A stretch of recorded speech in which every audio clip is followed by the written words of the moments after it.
Good afternoon, I'm Susie Nordquist and this is your midday news fix for Friday, the 6th of September. Police have launched a homicide investigation over the death of a woman in Dargaville. Joanna Sione-Luaki's body was found at the start of last month between Omamari and Aranga beaches. Police are asking for sightings of a white 2012 Toyota Hilux flat-deck ute with no registration plates and dog cages on the back, as well as the victim's black Mitsubishi Outlander. Detective Inspector Al Simmons says they're also looking for items of her clothing, a white Nike t-shirt, dark grey trousers and red slip-on sandals. We can now reveal that unfortunately and sadly the post-mortem results have determined that Jo was a victim of foul play. Police are launching a homicide investigation after a shooting in Auckland's Grey Lynn.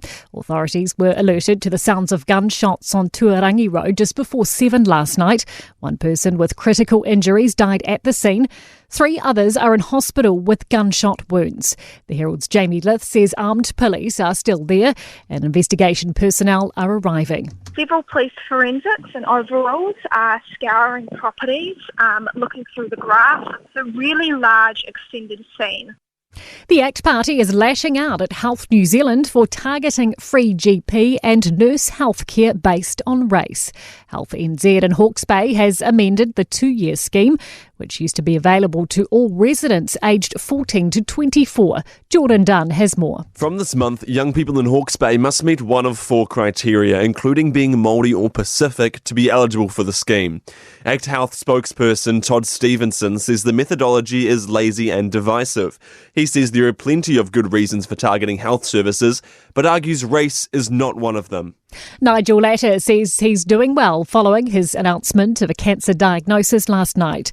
The 57-year-old TV star and psychologist has been a vocal ambassador for bowel cancer prevention since his father died of the disease. He says scans show the lymph node previously detected has cleared and the tumour in his stomach has shrunk. Latter first announced his diagnosis in a social media video yesterday afternoon. Probably the most traumatic thing, or one of the most traumatic things that I've been through. And I just remember my brain feeling disconnected, like I've been slapped in the side of the cortex. The Aged Care Commissioner says changes are needed to address the cost of hearing aids.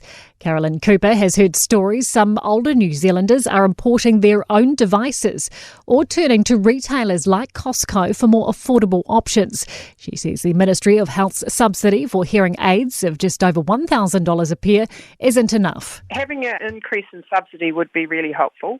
Some countries are actually looking more about the ability to loan hearing devices, and I know that is possible here. In sport, Ugandan Olympic marathon runner Rebecca Cheptegei has died days after being allegedly doused in petrol and set on fire by a former boyfriend due to a dispute over land in northwest Kenya.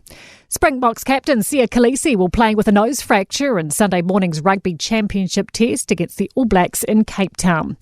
San Marino football fans are rejoicing. They have beaten Liechtenstein 1-0, mirroring their previous victory against the same opponent in April 2004. I'm Susie Nordquist and that's your latest news fix. We will be back with the next update at 5 p.m. from the Newstalk ZB newsroom.